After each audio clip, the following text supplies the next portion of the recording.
नमस्कार दोस्तों, कैसे हैं आप लोग।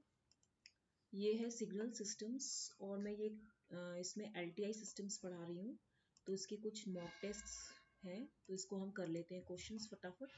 देखिए फर्स्ट क्वेश्चन है, the impulse response of a LTI system is given as if the input to the above system is the sequence. That means आप ये कह सकते हैं कि ये आपका एक LTI सिस्टम है, लीनियर टाइम इनवेरिएंट सिस्टम है। इनपुट आपका XN है, इम्पल्स रिस्पॉन्स आपका HN है, तो आपको आउटपुट YN निकालना है। As you know YN is equal to XN convolution HN। यही होता है ना। XN क्या है, इनपुट सीक्वेंस है e to the power j pi n/4। अब HN हमें यहाँ दिया हुआ। इसके लिए देखिए 1 और -1 वैल्यूज के लिए हमारे पास अगर ये सीरीज है, ये 0 है, ये -1 है, ये 1 है, ये -2 है और ये 2 है, तो -2 और 2 पे वैल्यूज क्या है, 4√2। 4√2 है ना, 4√2 इधर।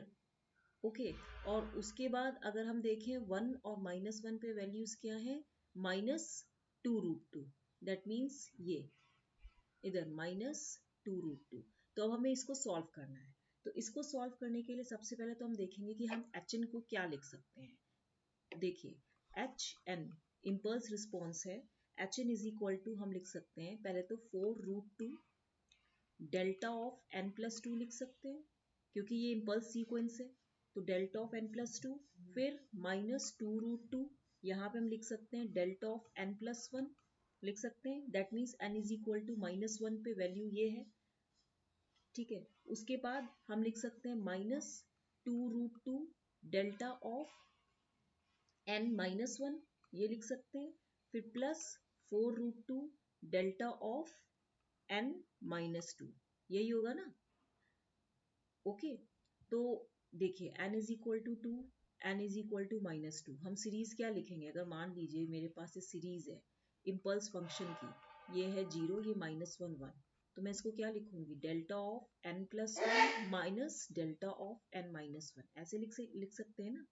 डेल्टा ऑफ n+1 जो भी है, इसको आप चेक करके बताइएगा सही लिखा है कि नहीं। उसके बाद अब आप देखिए हमें XN इनपुट सीक्वेंस ये दिया है, तो हम YN की वैल्यू रखेंगे इधर। मैं इसको मार्कर चेंज करके लिखती हूँ। अब जो आपका YN आएगा वो YN क्या होगा, e to the power j pi n/4, and इसको अब आप सबके साथ मल्टीप्लाई करेंगे। आपने ये सीरीज पढ़ी होगी कि XN convolution of delta n-a is equal to कितना होता है, x ऑफ n-a, यही होता है ना। अब यहाँ पे हम इसको क्या करेंगे, e to the power j n pi by 4 है, इसको हम इस पूरे HN के साथ मल्टीप्लाई कर देंगे। तो ये कितना होगा, 4√2 delta of n+2 and plus 4√2 delta of n-2। तो मैंने क्या किया, यहाँ पे इसको ऐसे कर दिया। फिर again e to the power j pi n/4, और इधर कितना हो जाएगा, इधर भी हम इसको लिख सकते हैं, इसको मैं माइनस लिख सकती हूँ, माइनस कॉमन लेके 2√2 कॉमन ले लिया मैंने, और इधर लिख लिया मैंने delta of n+1 and plus delta of n-1, यही होगा ना। अब आप हम इसको और कैसे ब्रेक कर सकते हैं, अगर मैं इसको और ब्रेक करना चाहूँ तो कैसे लिखूंगी, ये हो जाएगा आपका 4/√2, और मैं इसको लिख सकती हूँ e to the power j pi pi, और यहाँ पे मैं इसको क्या लिख सकती हूँ, ये इसको मैं लिख सकती हूँ n+2। ये यही सीरीज होगी ना, ऐसी तो लिखूंगी मैं, क्योंकि ये आपको मैंने फॉर्मूला बताया है। तो यानी कि ये XN it is getting multiplied with this impulse function, ठीक है। तो जब ये इसके साथ मल्टीप्लाई होगा तो e to the power j pi, और ये n जो भी था ये, तो हम इसको क्या लिखेंगे, n+2, और फिर इधर कितना लिख देंगे, इधर लिखेंगे again plus e to the power j pi, and ये कितना हो जाएगा, n-2, ठीक है, ये हो जाएगा। अगेन यहाँ पे आप देखिए -2√2 हमने कॉमन लिया, फिर e to the power j pi, और ये वैल्यू कितनी हो जाएगी, j पाई/4, और ये वैल्यू अगेन n+1 हो जाएगी, ठीक है। अगेन क्योंकि यहाँ पे देखिए ना इम्पल्स फंक्शन क्या है, e to the power j pi n/4 dot delta of n+1, ठीक है, यही है ना। तो मैं इसको क्या लिख सकती हूँ, e to the power j pi मैं इसको क्या लिख सकती हूँ, n dot n plus one है, तो यहाँ पे ये n प्लस वन ही तो आएगा ये एक्सपोनेंशियल फंक्शन में। फिर अगेन ये वैल्यू यहाँ पे देखिए plus e to the power j, और ये वैल्यू पाई बाई 4, और ये वैल्यू n माइनस वन। इतना हो गया। अब आप देखिए इसको अगेन सॉल्व करेंगे। अब हमने क्या किया, यहाँ से हमने e to the power j pi by 4 common ले लिया। फिर हमने j pi by 4 that means e to the power j n pi by 4 हमने कॉमन ले लिया। तो ये वैल्यू कितनी होगी, 4√2 e to the power j pi by 2, यही होगी ना, 4√2 e to the power j pi by 2, और ये वैल्यू कितनी हो जाएगी, plus e to the power minus j pi by 2। ठीक है, उसके बाद माइनस 2√2, और ये वैल्यू कितनी हो जाएगी, e to the power j pi by 4, and ये वैल्यू अगेन हो जाएगी minus plus e to the power minus j pi by 4 again.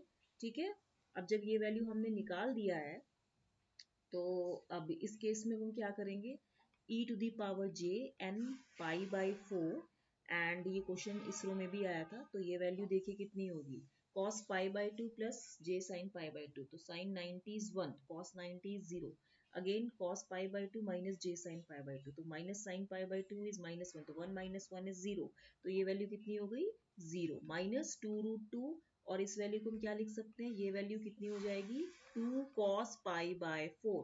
ठीक है, 2 cos pi by 4, that means मैं इसको अब और कैसे लिख सकती हूँ, मैं इसको लिख सकती हूँ माइनस 4, 2 2 जा 4 हो गया, एंड अगेन मैं इसको लिख सकती हूँ e to the power j n pi by 4, क्योंकि cos पाई बाय 4 कितना होता है, cos 45 degree is 1 by root 2, cos pi by 4 is 1 by root 2, और यहाँ पे क्या है 2√2, तो ये कैंसिल होके क्या हो जाएगा, माइनस 4, ये value e to the power j pi n, e to the power j n, ये n है पाई बाय 4, तो इसका आंसर कौन सा आएगा, इसका ऑप्शन होगा minus 4 e to the power j pi n by 4। कितना सिंपल क्वेश्चन है। ओके, नेक्स्ट क्वेश्चन है which of the following can be impulse response of a causal system. इसको हटा दीजिए, तो मैंने जब कभी सॉल्व किया होगा तो वो आ गया है। आपको पता है कॉजल सिस्टम क्या होता है, where H T is equal to 0 for T negative in case of continuous time signal, discrete time signal में H N is equal to 0 for N negative. ठीक है, अब आप इसमें देखिए इसका जो आंसर आएगा, अगर आप देखेंगे तो ये वैल्यू कितनी आएगी, कहाँ पे, ये तो कॉजल नहीं लग रहा क्योंकि नेगेटिव वैल्यू दे रहा है, ये नेगेटिव वैल्यू में भी negative, for negative values of T also there is value existing. सी भी नहीं होगा क्योंकि यहाँ पे इसकी वैल्यू एग्जिस्टिंग है, फिर डी भी नहीं होगा क्योंकि यहाँ भी है, तो ऑप्शन कौन सा सही होगा, B option, because this value is absolutely applicable for this casual system. यहाँ पे नेगेटिव वैल्यूज ऑफ टी के लिए कोई भी वैल्यू नहीं है, नो वैल्यू, दैट मीन्स ये जीरो है, तो ये वाला ऑप्शन होगा। नेक्स्ट क्वेश्चन है impulse response of LTI continuous time system is describe by, आपके पास है H T is equal to e to the power alpha T U T plus e to the power beta T U minus T, where U T denotes the unit step function, where alpha and beta क्या है, real constants हैं। Okay, the system is stable if, अब हमें बोला है कि system stable कब होगा। देखिए इस क्वेश्चन में मैं बस आपको इतना ही बोलूंगी, for any system to be stable, for any system to be stable, ठीक है, हमारे पास क्या होना चाहिए, integral minus infinity to infinity mod of H T D T less than infinity, ये वैल्यू होनी चाहिए। तो फॉर द अबव कंडीशन ये जो एच टी है, ये एच टी क्या शो कर रहा है, e to the power alpha T, हम कैसे लिखेंगे, e to the power alpha T U T, it is existing for positive values of U T. ठीक है, तो यहाँ पे कहने का मतलब है कि ये जो एच टी होगा ये कैसा होना चाहिए, ये ऐसे दिखा रहा है, तो ये वैल्यू क्या है, e to the power alpha T U T for positive values of T, और ये वैल्यू जो दिखा रहा है e to the power beta T, ये वैल्यू आपकी ऐसा दिखा रहा है e to the power beta T U T. ठीक है, तो दैट मीन्स यहाँ पे क्या कंडीशन होगी कि alpha should be 0 and beta should be positive, तो यानी कि ये जो कंडीशन होगी अल्फा नेगेटिव होना चाहिए and beta positive, that means alpha is negative and beta is positive. ये नहीं, यहाँ पे अल्फा नेगेटिव बीटा नेगेटिव नहीं चलेगा, यहाँ पे बीटा पॉजिटिव चलेगा, क्योंकि ये यहाँ पे क्या है, ये एक्सपोनेंशियली ग्रो कर रहा है ना। ठीक है, तो इसीलिए इसका जो ऑप्शन होगा वो डी ऑप्शन होगा। ओके, नेक्स्ट क्वेश्चन क्या है आपका, a system is defined by it's impulse response this much, the system is, देखिए फॉर, मैंने आपको पहले ही बताया था कि फॉर कॉजल सिस्टम के लिए कोई भी सिस्टम है डिस्क्रीट टाइम सीक्वेंस भी है तो H N equal to zero for N negative होता है, तो यानी कि इसीलिए सिस्टम कॉजल है। तो फॉर स्टेबिलिटी के लिए हमें क्या चाहिए, the system should be bounded input bounded output होना चाहिए। तो यानी कि क्योंकि U N is minus two को आप कैसे लिखेंगे, जैसे अगर मुझे ये लिखना हो तो ये कंटिन्यूस में इसको यू टी माइनस टू में ऐसे लिख सकती हूँ, और अगर यहाँ लिखना हो डिस्क्रीट में तो ये वैल्यू ऐसे लिख सकती हूँ ना, जीरो और ये टू, ठीक है, तो ये वैल्यू क्या होगी, ये यू एन होगी, तो मैं इसको क्या लिख सकती हूँ, यू एन माइनस टू है ये एक्चुअल में। तो या आप इसको ऐसे भी लिख सकते हैं, इसको ऐसे भी लिख सकते हैं, है ना, या ऐसे यहाँ पे डायरेक्ट लिख सकते हैं। तो ये जो वैल्यू होगी फॉर स्टेबिलिटी, यहाँ पे आप वैल्यू देखिए n is equal to two डालिए तो summation n is equal to two to infinity हो जाएगा and two to the power n, and this will be infinity होगा, क्योंकि आपका क्या होना चाहिए, n टेंड्स टू इन्फिनिटी, आपका क्या होना चाहिए जो एच एन है, it should be tending toward zero, मतलब ये कन्वर्ज होना चाहिए, बट इट इज ग्रोइंग, तो इसीलिए इट इज अनस्टेबल। तो आपका आंसर क्या होगा कि ये कॉजल तो है, it is causal but not stable. ठीक है, देखिए कॉजल इसमें कहाँ कहाँ दिया है, ये नॉन कॉजल तो नहीं है, नॉन कॉजल तो नहीं है, ये क्या है, क्योंकि यू एन माइनस टी आप टू की वैल्यू इंक्रीज ही करेगी, लेकिन ये कब तक करेगी, ये स्टेबल है, स्टेबल एंड कॉजल भी नहीं होगा, ये कॉजल है बट अनस्टेबल है। ठीक है, क्योंकि इसकी वैल्यू नेगेटिव वैल्यू के लिए नहीं एग्जिस्ट कर रहा ना, ये negative for N is equal to minus two तो नहीं एग्जिस्ट कर रहा, यहाँ तो कोई भी वैल्यू नहीं है, there is no value, no value, तो इसीलिए ये कॉजल है।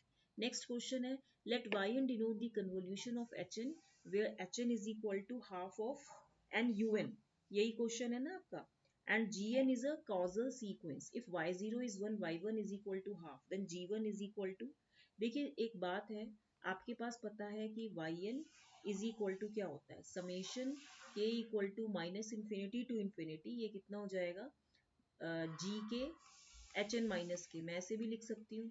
ठीक है, अब यहाँ पे अगर मैं इसकी वैल्यू डालूँ y0, तो ये value summation K equal to minus infinity to infinity, और ये वैल्यू कितनी हो जाएगी, at G of K and H of minus K, क्योंकि यहाँ पे n की वैल्यू जीरो है।